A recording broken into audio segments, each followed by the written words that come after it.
যোগ্য হোক আর যাই হোক, কারণ হাসি দেখলাম না, কি বলবেন? দেখুন, এসএসসির পরীক্ষা হতো প্রত্যেক বছর, বছরে বছরে পরীক্ষা, বছরে বছরে ফল প্রকাশ, প্রত্যেক বছর নিয়োগ স্বচ্ছতার সাথে, কেউ কোনদিন প্রশ্ন করতে পারে না। 9 বছর পর পরীক্ষা হচ্ছে ব্যতিক্রমী। কেন?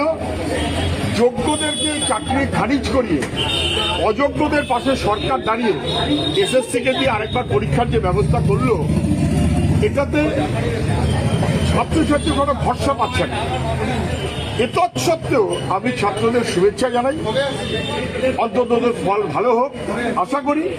কিন্তু সরকার এবং এসএসসি ভেতরে কত কাকড় ঢুকিয়ে রাখবে অথবা রেখেছে এবং তখন কি জটিলতা করবে, দাগ অদাগ মিলিয়ে দেবে কি দেবে না, এই ব্যাপারে আমার বিশ্বাস এসএসসির উপরে নেই। ছাত্রছাত্রীদেরও নিশ্চয়ই একটু অবিশ্বাস হয়েছে, অভরসা হয়েছে, সেই কারণেই হাসি মুখে হাসতে হাসতে বেরোয়। আজকে খুব একটা হাসতে হাসতে বেরোয়নি বলে আপনারা বলছেন।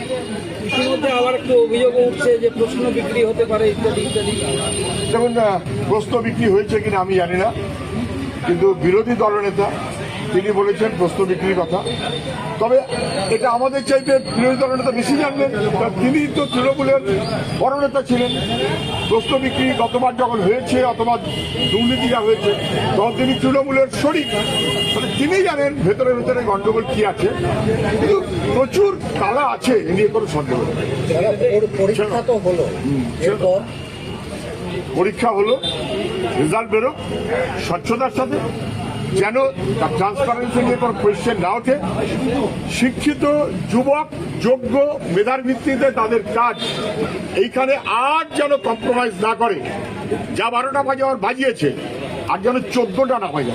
পরীক্ষার্থীরা অনেকে ভয় পাচ্ছেন যে পরীক্ষাটা হচ্ছে, নিয়োগ হবে কিনা সন্দেহ করেন, আবার হয়তো কোনো কেস হবে কোনো। পরীক্ষার্থীদের মনের মধ্যে নানান সন্দেহ। 22 লাখ পরীক্ষা দিয়েছিল, আর 3.5 লাখ না 5 লাখ কি একটা পরীক্ষা দিচ্ছিল। এখান থেকে তো বোঝা যায় যে আসলে ভরসা কিছু সরকারের অথবা এসএসসির প্রতি মানুষের নেই। থাক।